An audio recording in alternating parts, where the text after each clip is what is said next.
All right. Good morning, everybody. We are back for episode 3 of Buy the Run Book with Connor and Mendy from Renada and Rising Tide. I'm Elle Copeland, also from Rising Tide, here to welcome you to another run through the release notes from Halo. This episode, I think we're covering 2.190. And so if you guys have questions, you know the drill, drop them in the chat, whether you're on LinkedIn or YouTube. We'll be able to get them all here and reply to them. Also, a little shout out to Timothy Odom from Livewire for telling us that you like these. So if you guys like these, let us know. If you've got any questions, you can drop them in the comment, or if you're shy, you can, DM us, email us, or whatever. But without further ado, what you guys are actually here for, and that is Connor and Mendy. So here they are. Boys, have fun. I'll be in the comments if you need anything. Just let me know. Thank you, Al. Thanks, Al. Hey, Connor. Hey, Mendy. How you doing, buddy? All I'm saying is that your theme music doesn't have to be AI, but you can still make something for your company. I could do. Do you want acoustic or electric? Maybe like a heavy metal song and like utterly punish everybody that hears it. I'll put it on the list. I actually did a video once, and one of my clients was like, "Did you play that on guitar, Con, in the intro?" I was like, "No, I ain't got time for that. It was some free music."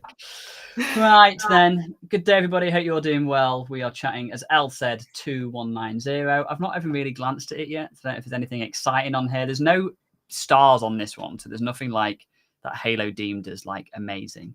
But it's the little things sometimes that we find utter joy in. So, do you want to start, Mendy, mate?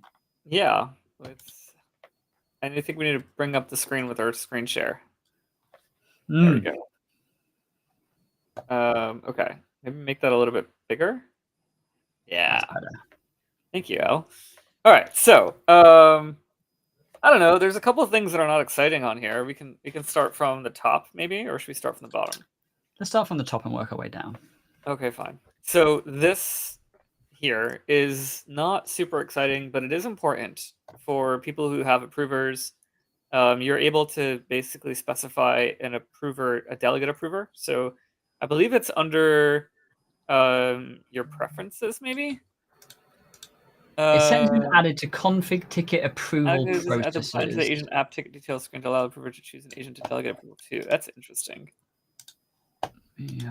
Oh, you're right. So when you are approving the ticket, you can then say a delegate approval at a time. So you can essentially forward the approval along.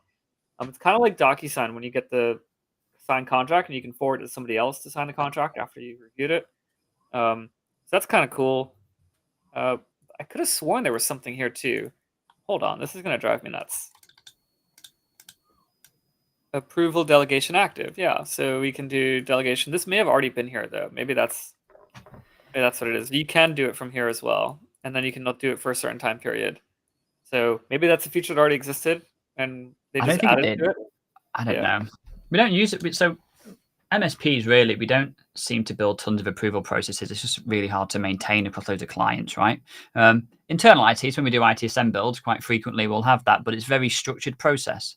The head of finance will always approve finance requests. Yeah, but like, what if they're out of the office? Our debate all the time with MSPs is that, right? Is what if the business owner approves new hardware, they're on a holiday for a week and the member staff's laptop's broken? Do they just not work for a week? I don't know. It's a battle you need to pick and choose if you can maintain, basically. Well, that's why you have delegates. But anyways, let's move on. Exactly. This is an interesting thing that they added for Proration. And again, it's like one of those things that you may not realize is there or what its usefulness is. It's not like super amazing or fun, but if you have a proration line, essentially, so when you are configuring your proration, if we were to do, if I do like based off subscription count, they added this option like a while ago where you can essentially prorate changes immediately. It's a newer option, but by now it was a while ago that they added it, right? And this allows you to basically immediately prorate or immediately invoice those prorations when they get calculated. But it doesn't help you for any proration that's been added up until then, until you change this point. So what you can do now with the setting change is if you go to the proration table down here and you add a proration in either manually or edit an existing one, they added this checkbox that allows you to go ahead and check that off and hit save, and it will change it so that it immediately shows up in the invoicing section to invoice those proration lines. So that's what Just that on release is. just on that proration option as well, it's really important just to, I think, discuss it. So that option was added, I think it was last year. It's something I used to bang on about quite a bit. If you have an annual recurring invoice with a client and you add or they update their license in the middle of that duration, other than invoice immediately, which is another option in here, which would literally create an invoice as soon as it's changed, which is really dangerous. There's no way to invoice it. So that bottom option basically now adds it to the ready for invoicing screen with the prorated amount. And it's really only ever used in my case if it's an annual recurring, I don't know, domain name or something that you may be increasing quantity on. I don't know, mainly annual licensing. Microsoft yeah, exactly. Yeah. So it works really well for that. I actually had one happen the other day and I forgot I even built it that way. I was like, oh, what's going to go on with that license? And it appeared. I was like, oh yeah, I built my Halo, right? I know what I'm doing. And it shows up over here on this prorata section on ready for invoicing. Yeah. It's actually really good. 10 out of 10. Cool. So again, not super like sexy or anything like that, but it is a good feature that they added in. This is kind of dumb. It's again just like another crucial thing. This is just saying right now, like Xero has a very strict API limit, and if you end up creating a bunch of invoices in draft state, you're gonna very quickly exceed that limit. And so what this is doing is it's just gonna create. Oh, sorry, it's the reverse. I'm reading it wrong. It's gonna not create the invoice in Halo if the invoice in Xero is still in draft. So Halo will actually create invoices from Xero, even if it didn't come from Halo. So if you did create an invoice in Xero directly, then it would come into Halo. So this will prevent that from happening if the invoice is in draft state from Xero. So I was reading that wrong. Reverse. Added the option. So I'm going to, my test lab isn't connected to Xero and my stable isn't on this build yet. But I'm assuming it will be on the Xero integration, Mendy, on the webhook tab or incoming tab. I don't know if I can actually open that up, but sure. Give me 1 second. We will enter the danger zone. Here's our Xero tenant on this build. What do you want to see? Can you go? I'm assuming there's going to be a checkbox on the webhooks page. There you go, the bottom one there. Don't create invoices in draft status. The one above it. That's what's added in this version. Cool. So you have to go check it. I'd recommend. Well, isn't that same setting? That is what was added. That's the checkbox that was added. Yeah, that is what's added. Yeah, that's yeah. Okay, that is what's been added. He didn't tell you where it was added, so I was like, it must be in there. Yeah. That makes sense. So yeah, I'd recommend turning that on unless you do want to see drafts in your Halo. It depends really. I mean, I'll be honest with you, who's even making invoices in Xero if you have Halo? But you know. Yeah, so I was going to ask you kind of like how often do you see MSPs creating invoices directly in the accounting package when they have Halo? Like we usually recommend everything happening from Halo and then pushing to QuickBooks or Xero. Yeah, we're the same. But I'm assuming some people do, and this is why the setting exists. Yeah. Added a configuration option to purchase order approval setting so that a purchase order's stock can be processed before approval. Let me try and read that in English again. A configuration option has been added to purchase order approval settings so that a purchase order's stock can be processed before approval. You can receive the stock before the PO has been approved. You can receive the stock before the PO has been approved. Does that make sense? Why would you want to do that? I'm trying to like compute myself. Like, why would you? That's too long. That's a great one. You'll all love it. Anyway, next. Grandchild lookup for Dynamics 365. This is classic. There was a time when it would have just dump a guide link, and then the guide link would go page not found. In this case, thankfully, there is an actual guide page. Well, it links to the entire 365 Doesn't Dynamics really tell you guide. what that setting is for. Yeah. I'm sure if you use Dynamics 365 and you know what these words mean, you will enjoy this new feature. I don't have a single client, I don't think. I don't have a client on Dynamics either. No. But if you are, then yeah, you've now got the option for grandchild lookups. Yeah, we're hitting the hard-hitting We facts love, today, we man. love this feature. Really, moving on. Where's the fun? This is cool. This is the one that we were talking about earlier, Connor. Where Mm. now, if you're inside of an action, let me just close out some of my other tabs here for a moment. If we're inside of an action, so there has always been, and you may or may not already know this. Hopefully you do, because it's pretty critical. But within an action, you can tie system use cases to the action they were doing, right? So here, one of the actions that you can do that our system is issue item, which is essentially wrong one, issue items, which will essentially allow you to pop up the issue item box if you use it, and that happens upon saving the action or clicking it if it's a quick action. What they added was this dropdown where we can say which item are we going to add, so it automatically adds that item to the ticket without having the technician to choose or having to choose that item. It just automatically does it upon that action being saved.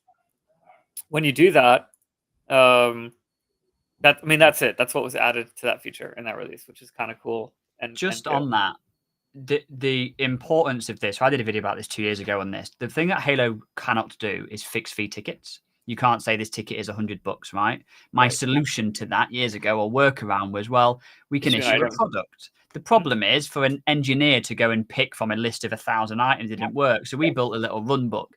You have a drop-down field, it drags the item in. Now we have field groups, actually, and this as well. It opens the doors to actually having fixed fee tickets to be actually quite easy to maintain and manage as an engineer. Which, yeah, I kind of like this, actually. It's good. Positive. The only thing I'll call out that we just found out today, credits to Jason on my team who discovered it, is that if you tried using this as a quick action, this item will not be applied even if you set it. It'll prompt to select an item still. So there seems to be a bug with that. We have to get that reported. But yeah, that's just one thing to look out for when you're trying to do it as quick action. So if you are doing an automation or backend, then we want to see, you probably will need to do like a run book or something like that. What's next? Ticket ID variables been added, PDF template variables. I don't know, kind of boring. Add ability to duplicate tabs and using multi-tab mode. See, you say boring, actually. I'm going to disagree with you there on that one. This one? I think the ticket ID being added to items and products issued on tickets is really important, because before you could have all these items issued but have no trace of where they came from. Whereas now, we issued these 12 patch cables for this ticket ID. So I think actually if you are doing a lot of issuing of items, this is really useful to have. So this is doing it based off of, to be clear, what's this talking about? Maybe you Let me show you. If we go to PDF templates. I could be wrong on that, actually. If we go to PDF templates and we edit the PDF template for tickets specifically, within the ticket PDF template, there's this items issued table, right? Prior to this, we cannot use variables from a ticket that are over here. We can only use item variables. We can't use ticket variables. And so now, like the ticket ID, there's no way to add that into the table that appeared for the issued items, even though the PDF is for that ticket. So we'd have to either put the ticket variables on the main page outside of that table, or we'd have to include a report that we can then reference potentially, something like that. Now they've added this variable ticket ID to that table that we can use there. Yes, and I was chatting utter garbage because you can... Where did you define that? You could, before, under items, general account settings, issued item description, you could define a full ID in there. Yeah, fine. Not as cool then. You win. Not as cool. Not as cool. How many do you use the tabs, Connor? The Halo tabs. So we're building a new sandbox at the minute, and that sandbox is running the latest version. Our stable isn't. So I started using the tabs because I was doing like 6 things in Halo, right? I then pressed the refresh button in my browser, and it closed all the tabs, and I nearly had an aneurysm. So I then emailed Halo and said, I was like in tab section of like tabs within tabs, right? Because my browser has tabs and Halo had tabs. Yeah. And then the fact it cleared the state when I refreshed the page, I could have cried because I had it all set up nicely. You also can't drag and drop them to organize them. So for me, I think you just get lost is the reality of it. Like, I think So you you just get can't lost. you can't do drag and drop. You It's like can't. to If you move them, to refresh the reorganize page, them. it But if I yeets refresh the them. page, they're all here. Yours stayed. See, Of mine course. didn't. It wasn't doing that initially. I don't know when the last time Okay. you tried this was. It didn't do that initially. I had a conversation with them about it, and then after that, it was fixed. I don't know if it's related Cool. to the conversation I had with them about it or not, but I'd it is imagine now so. fixed. I was doing it like a week or so ago, so maybe it's been a recent fix. But yeah, I don't know. Do we need tabs inside it? I don't know. I mean, you do get end up with a lot of do browser like it. tabs. So Yeah. let's talk about where to turn this on. This is part of the new UI within Halo that came through, and I don't even know like which version introduced the tabs, or if we talked about that before. But under advanced settings, if we go down to advanced settings and we look at the UI here, so we have the UI style 2025 is the new UI, and then we've got tab display here, which we can show multiple Halo tabs per browser tab. The only reason why I like it is because right now we get lost in browser tabs. Like, it's going to happen. And I still prefer, like, there's a case of when I use a browser tab and I separate out my Halo tabs, and there's a case where I keep my tabs of Halo together in one browser tab. It's usually like when I'm jumping between tickets, but I'm working on the same kind of thing. So if I'm like looking through tickets or projects or whatever, I'm in one browser tab and everything is contained there. The point is, like, I'm closing those Halo tabs once I'm done and opening up new ones, so it's keeping my work contained, and then it's allowing me to stay organized within that one browser tab instead of jumping all over the place. If I'm doing configuration, I have a different Halo browser tab for that configuration, and again, I have Halo tabs inside of that. So I'm not going to try to like replace all of my browser tabs. If you're like anyone in the world, as far as I know, has hundreds of browser tabs open on their computer nowadays, right? I'm not going to try to replicate that inside of Halo. Yeah, see, I'm very, very, I don't know, strict to my browser tabs. Like, Robbie and Jacob send me over the edge because they've run like 50 tabs at once. I'm like, how do you know where things are? I'm like, I'll have 3 and I'll work in those 3, then I close it off. But that's, I don't know, maybe it comes with Inbox 0. It's my whole, I don't know, tidy tab, tidy mind. There you go. That's the way I approach it. But yeah, I don't know. We'll see. I'm sure we'll turn it on at some point and then I'll hate my life. But it is what it is. Connor, do you ever search your tabs? No. Have you ever pressed Control-Shift-A on your keyboard when you have your browser Never. open? You want to do it now? I'm not sure I do. I want to see your live reaction if you've ever seen the screen before. Control-Shift-A? Yeah. On a browser. Okay. I've never done that. Is it useful? Is it going to help you? Or not Yeah, really, because you don't have a lot of tabs anyways. I have 6 tabs, Mendy. It happens to be right now I have 4 tabs because my computer just recently updated and rebooted. There you go. But normally that window is like hundreds of tabs, and it's really helpful because it tells you like when the last tab, like when you visited the last tab. So if I have a ticket number open, I search the ticket number and I can like, oh, this is open an hour ago. This is one I probably opened originally with all my notes in. I can go to that tab with my notes or whatever. Anyways, moving back to the release notes. I want to be sick. So a setting has been added to configuration appointments so that the subject for appointments can be read-only for appointments linked to tickets, projects, and opportunities. Oh. Is that so that it sticks to the ticket subject? Well, You can't change the appointment subject name. It sticks to the ticket subject. Well, it says it's read-only, so I assume, yeah, I don't know. That's the problem you guys have. It's locked to whatever the subject is, right? Yeah. So I really deemed it as a problem. Appointments, general settings. It's probably not like crazy. Config appointments. Is it read only? I could just search for read only. That's what I'm thinking. No, it's not there. Subject. A set has been added, so that should. Oh, go to an appointment type for me. Is it an appointments type? I don't know. I'm guessing. No. If I'm looking at your screen, yeah, I've got like 4 Halos open next to me. Oh, he's value for appointments and calendar integration. No, it's not it. That's that. I mean, it's usually at the bottom. bottom. Over at ticket type level. It's ticket type. No, it's not. That can't be. Can it be ticket? It's probably ticket type.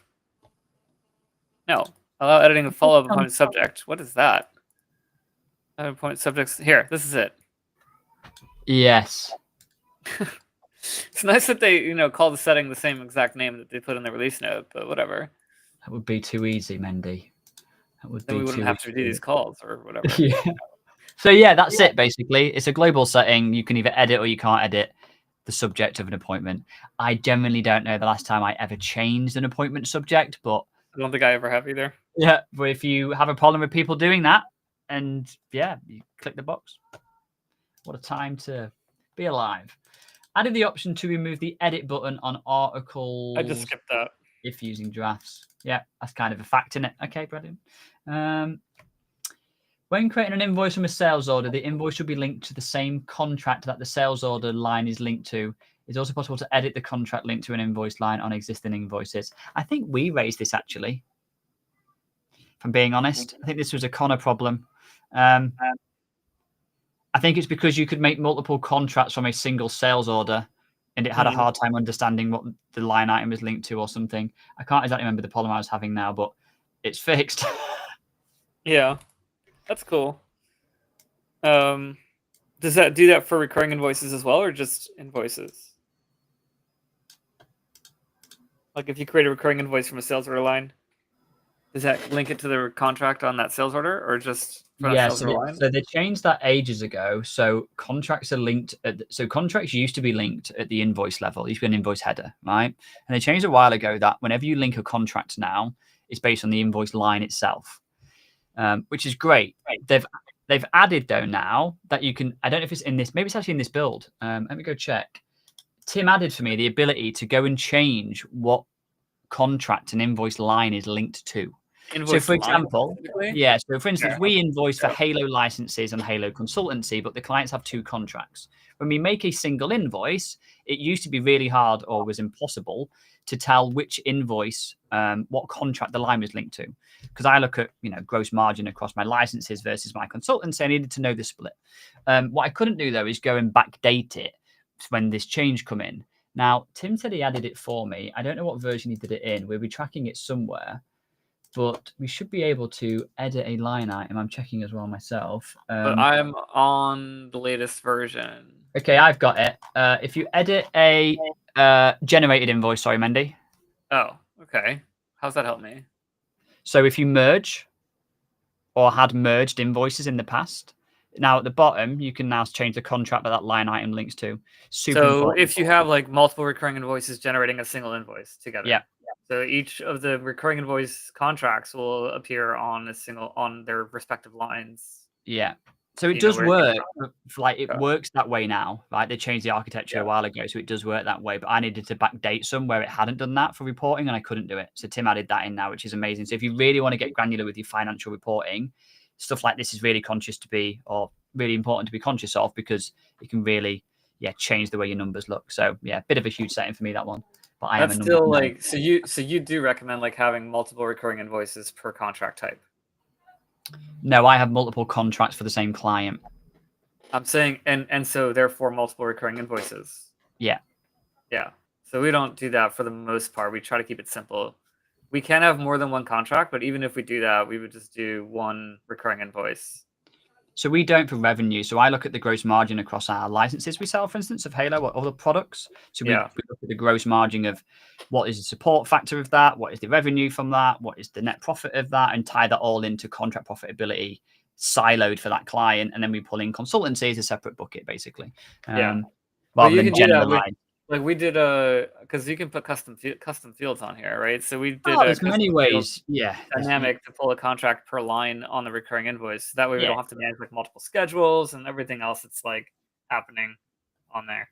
I say to a lot of people, right, is you can report on pretty much anything you want. That's the flexibility of Halo. As long as you know how to tie the data together. Yeah, we've just said this is the way we do it because our reporting's built around this way. But I remember chatting with Tech Pulse a while ago about the way they were building billing templates, and I was like, you can always, it's not the way we do it, but there's always a way you can get the data out of Halo. It just might be easier one way than another, but the same outcomes are there. So cool, that's nice. Added a setting to prevent the device type from being updated.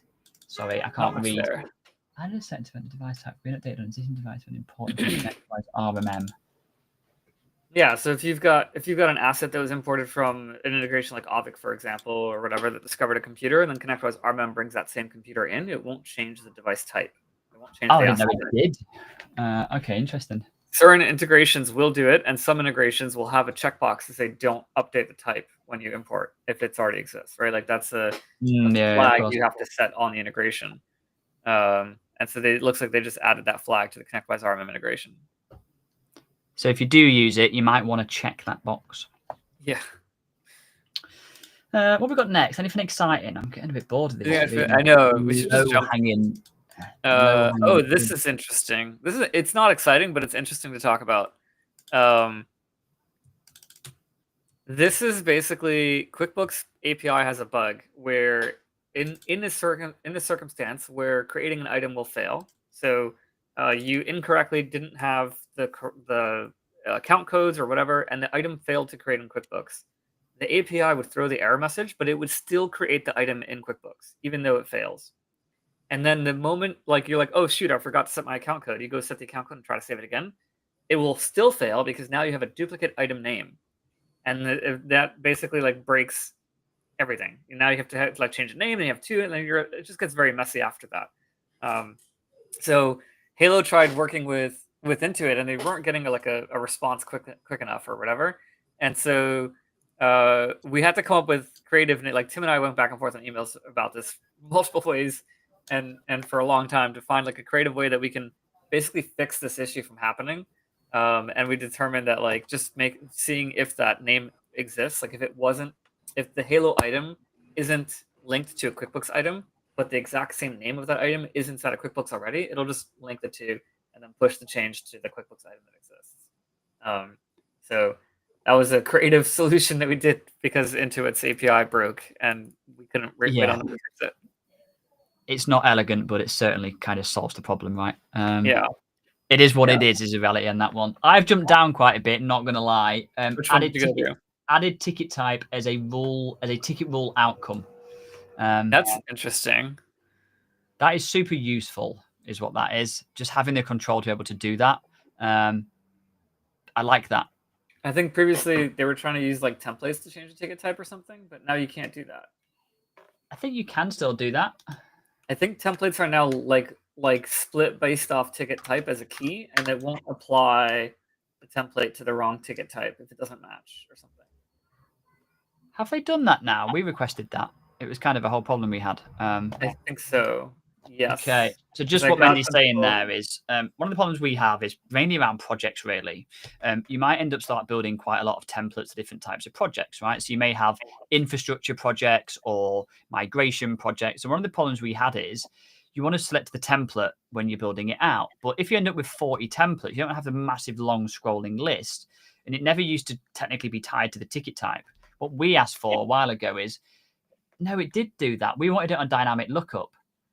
Yeah, if you select a project, it will only show you templates from project ticket types. If you select infrastructure, it will only show you templates from infrastructure projects.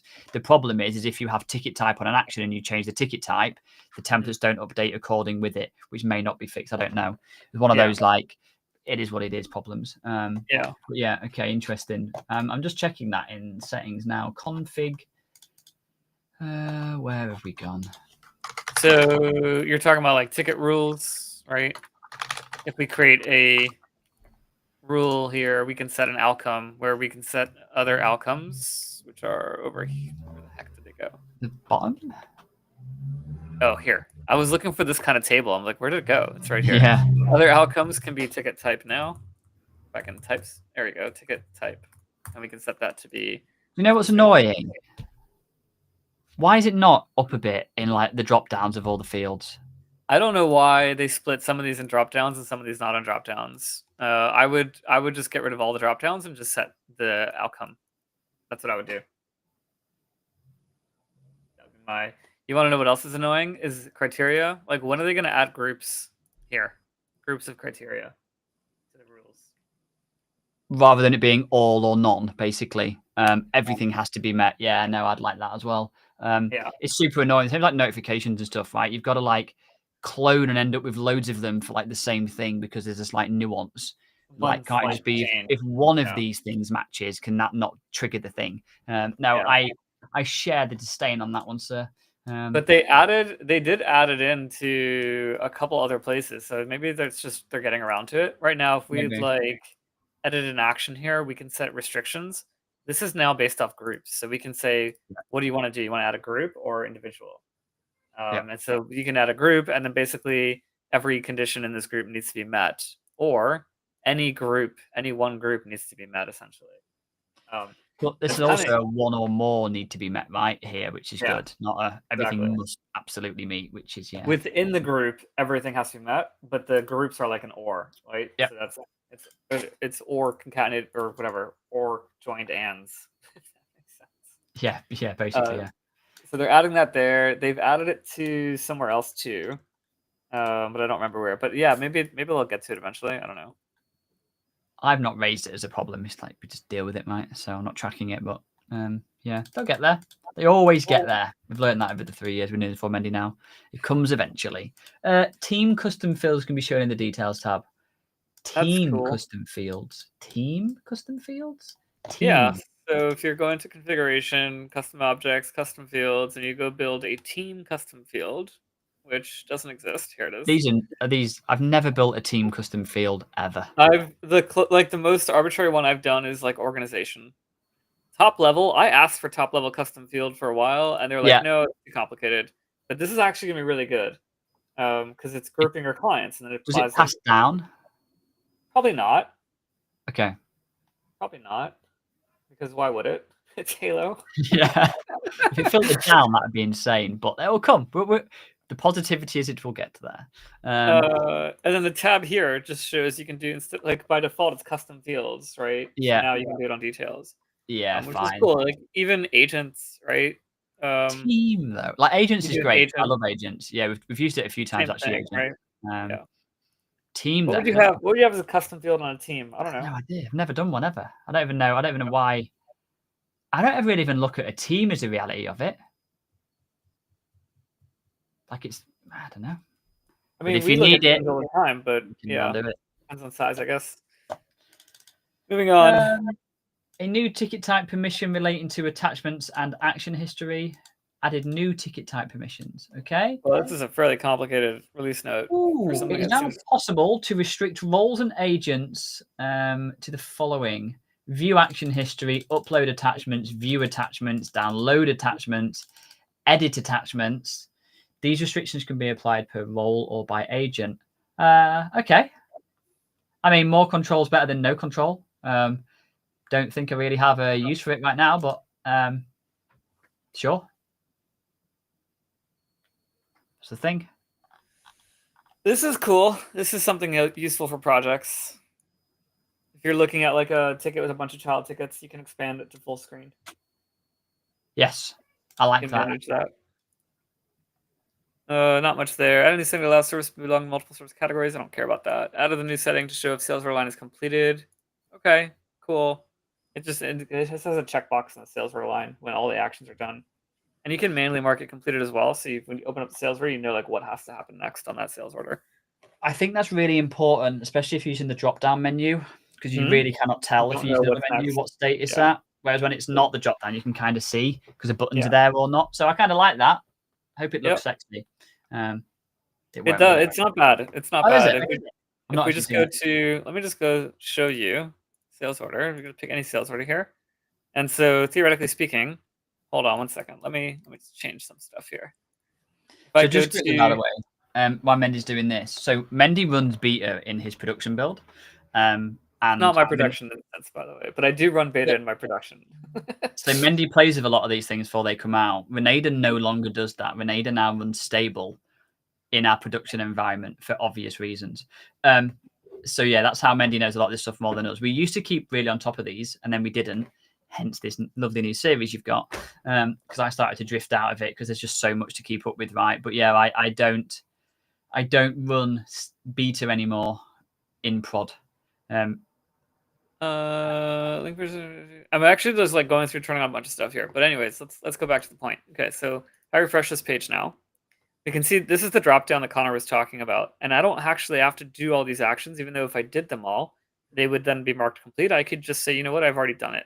And by marking it as complete, it's now got this little check icon. It's not bad. I like that. That's really, when it's you really open important. it up, you can tell fairly quickly, you know, what's been done. And so It's you cool. know you've got to do the last two, right? I like it. I'm all for that. Very cool.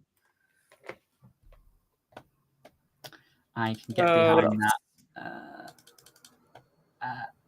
Added additional rule types to webhook and runbook event triggers. No other notes. No other notes. Yeah. Brilliant. Oh, this is cool. What we're looking at. It's only cool because I use SAML 2.0 for MSP Geek. You do. Yeah. So we can have it automatically create the user. Interesting. Moving on. Execution mode. What is that? Is that production versus whatever the other word is? It's quite clear, Mendy. They've added a runbook execution mode setting, and if you click the link, it takes you to ITSM. Let's see if it mentions execution mode. Oh, look at that. Are you searching for the word? Oh, this is parallel versus. Yeah, I just searched for the word. This is parallel versus in series. Yeah, that's what it was.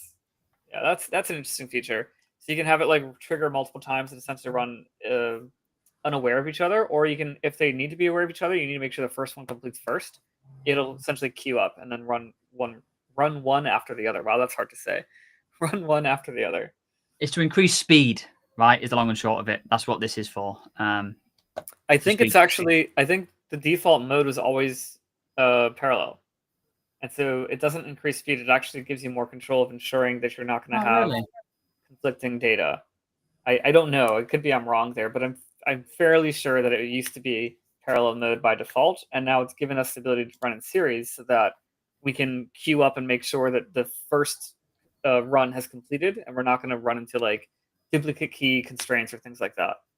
I've never really noticed it being like that, but then I don't think I've ever really had that as a problem. How often do you like trigger the same runbook over and over again? Yeah, that's it. We don't, right? Like it, but very much like one time. I could be wrong. It could be it was always series, and then it switched. I don't know. Who knows? Regardless, you have the option now. There we go. Look, that's the answer. Anything else fun? Anything jumping out? I know we've got plenty of time. There's a lot of stuff here. Yeah, a lot of boring stuff, though, isn't it? And it's this is not fun, but is broken. When using a calendar integration, additional agents will now be added as attendees when an appointment is created from a ticket. Oh, is that on this one? Yeah, it's right here. There is a problem we're seeing at the minute, though. Okay, this is why I got confused when I just read this, because they in the like maybe 204 or another later release, they made it optional, so you can actually check to see if you want to add additional agents automatically. Versus this one is just doing it automatically. I need to raise this to Halo, but it's actually really annoying at the minute because it will add the additional agent after you've done the action and then put the ticket status back into client updated again because a calendar entry is hit. Oh my God. So we're using that entire thing is a bug. The webhook updates. Yeah, it is. Yeah, what you're talking about, that should not be flagged as a user update. I've sent it to them 3 times. It's so annoying. If anyone from Halo is watching, we're coming for you. Yes. I think that is doing the same thing for that as well. I mean, it definitely will be. Every webhook event that it seems to trigger now just updates the ticket back to client updated. You're like, oh, that was quick. Oh, no, it's just me. We chatted about it yesterday. How do we fix this? And we was all like, we probably can't, can we? Add the ability to allow attachment uploads when conversing with a virtual agent. Okay. Oh, is this why they've put in the restrictions now for attachment types? They've always had that, I think, depending on what you're talking about. No, in security now, you can define what attachments you allow your Halo to use. I'm pretty sure that was always there. It may not have been in security, but it was under tickets advanced settings or something like that. There was always an attachment extension filter. It's been around for a while, unless I just made up that. Like, if it's there, it's been there for a while. Hold on 1 second. I'll check. I need to. Yeah, allowed file extensions. It's under tickets general settings. It's always been there. Unless security is a different. Yeah, if you go to the Here. security, so allow. Okay, that's really curious then. What's in security? Does it look the same? Yeah, basically. It's always been there. I didn't know that was there. The security setting. What does security setting There say? is attachment malware. There's a bunch of stuff in security that's cool. They've added. Yeah, you need to be really careful with the attachment stuff though. Like, make sure you allow PDF, else it won't be able to make a PDF internally. Like, we found that out literally the other day. Do attachment malware scanning. Yep. You might just want to tell people this, by the way, since we're here. If you scroll to the very top quickly, Mendy, if you use Halo and you're watching the stream, I recommend that you turn on this top admin notification setting. I kind of struggle what to recommend. Yeah, I mean, the problem with critical is if you have runbooks or like integrations with all, it's persistently there. It's kind of like a calculated risk, I guess. Like we have a few integrations that are all permissions because we're heathens, and Halo shouts at us. Yeah, exactly, and that will show as a critical error all the time. I think. No, it's medium severity. We could just switch that to critical, and that should be fine. Going to validate my own Halo right now. Okay, fine. Oh no, I've got a critical again. Why have I got a critical? There's some other thing that you're missing. Oh, runbook security. That's what it is. This is the banner that Connor's talking about that'll show up. And if you click into it, it'll tell you like what's there. Now I'm using right now critical and medium. I can switch this to only critical essentially. So this I can see is fine. This is low severity. This is low severity. This is medium because I'm just looking at the icon on the header. This is fine. This is medium. This is fine. This is fine. Here's medium. And so I really shouldn't have anything showing up probably. And then if I go back to my homepage, it's gone.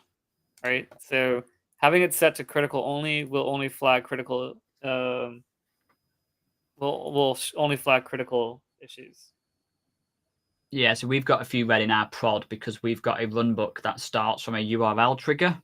And there's no authentication on it, but it's doing like it's not a risk for us because like it's like what it's doing is rubbish. Do you know what I mean? Like it's not. So it's just we need to. It depends if the provider can, actually handle doing that properly. We've got. I don't know what the crap are. What we've been doing here. What were we looking here? Oh, we're looking at attachment stuff, file type restriction. Yeah, it's the exact same setting here. Fine. I've seen it in here pop up recently, so that's when we've configured it because it's in here. Never noticed it in Ticket General before. It's hard to like go through all the settings in all the other places, but like security is gonna be the one that you want to pay attention to. Exactly. Yeah. What else? Cool. Added a new setting to allow services to belong to multiple service categories. Okay, so if you use the self-service portal and you have the service catalog in there, I'm assuming you could have the same service show up in multiple views, basically. If you care about that, go turn that on. If not, then it is what it is. A letter M or F will show next to recurring invoice quantities when applicable to denote that the line quantity is the minimum. Oh, I know what you're looking at. Okay. Where was that? Fourth indicating this one right here, letter MF. Yeah. Do you want to chat about the session ID cookie validation? Not really, no.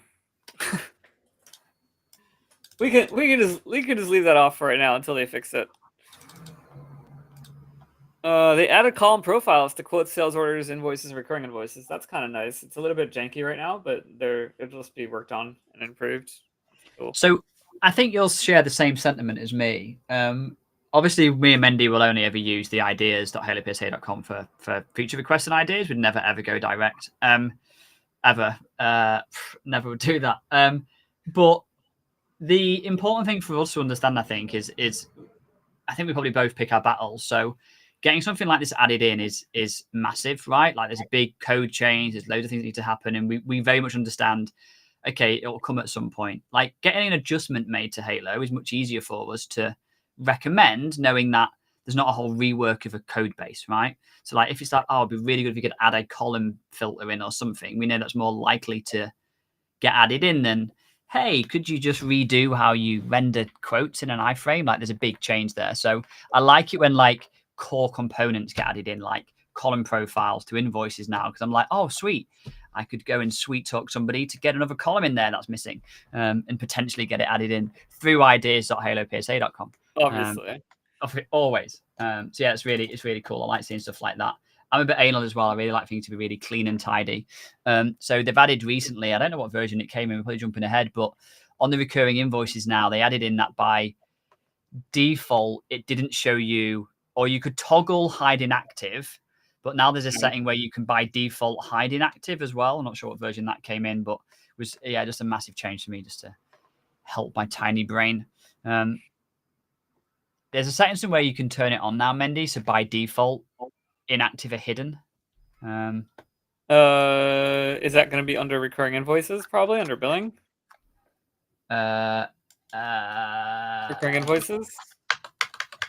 Is it bad that I now go to Robbie's release note app instead of searching Halo's release notes to try and figure it out? I would imagine it would be in there. 1, 2, 3.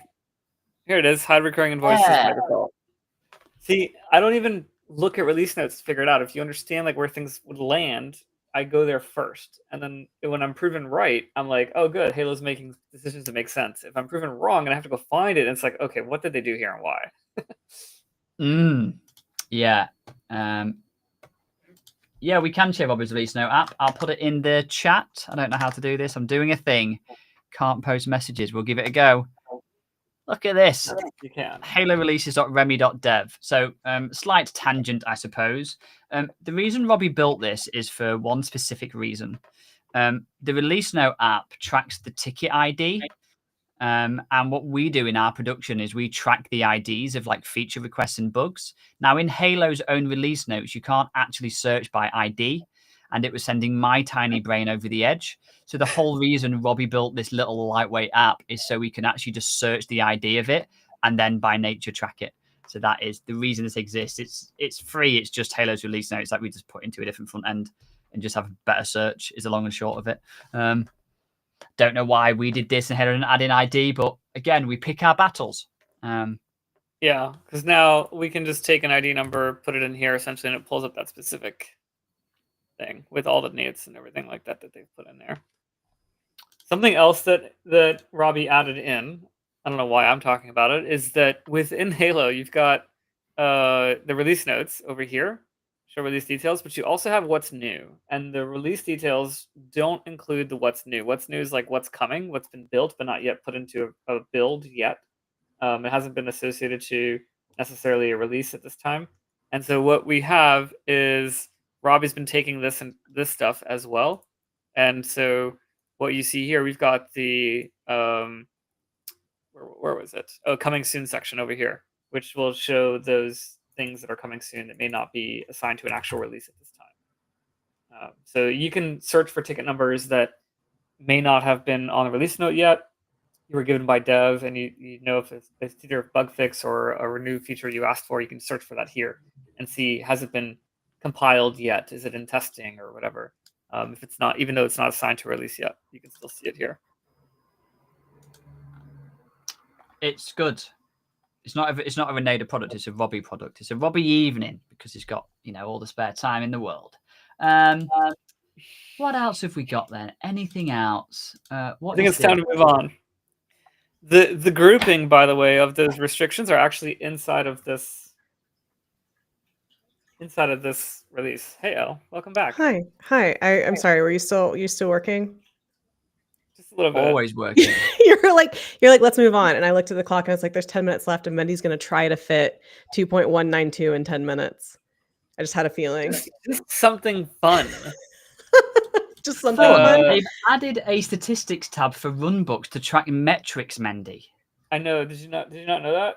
We did know that. Have you seen it? It's on 190. Have you seen it? No. I have seen it, but it's not overly useful, but it's there. And you can override the metrics, I'm pretty sure, right? I don't know. I know the data stored in a table, obviously. Here, yeah. Here, statistics. Oh, never mind. Yeah, it's like a thing. Yeah, these are it. Cool. Actually, is it stored in a table? I feel like it's not in a table. You think it's calculated? I think it's calculated. I think that was my disdain with it. I could be wrong. I've been wrong many times before, but I feel it's not in it. Robbie will pipe up somewhere because he'll know all about this. I know he's chatting somewhere. Robbie, if you're around, page and logs tab on each run. Yeah, I feel it's not in the database. If anyone knows watching, by the way, please feel free to let me know. I just feel like it's not stored, but I could be wrong. I mean, let's see what this says.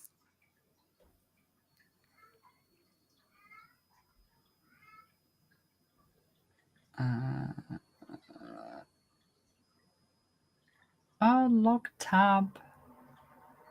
It have to be in a table if they're here. Yeah. Has to be pulling it from somewhere. Anyways. Well, there's some stuff they do which isn't in the schema, right? Like prepay, for instance. Like the values in prepay remaining is not. But that's a calculated value. That's not a running history. Yeah. Is this a running? Oh, okay. Then maybe it is. Then maybe it is. I don't know what the table is. I've absolutely no idea. If it is there. I don't know. I don't know anymore. I don't know what I don't know. I've lost my mind. Halo's like just ruined my brain over the 3 years of working with it. Wrong one, right here. Statist, yeah, run book, no. Log.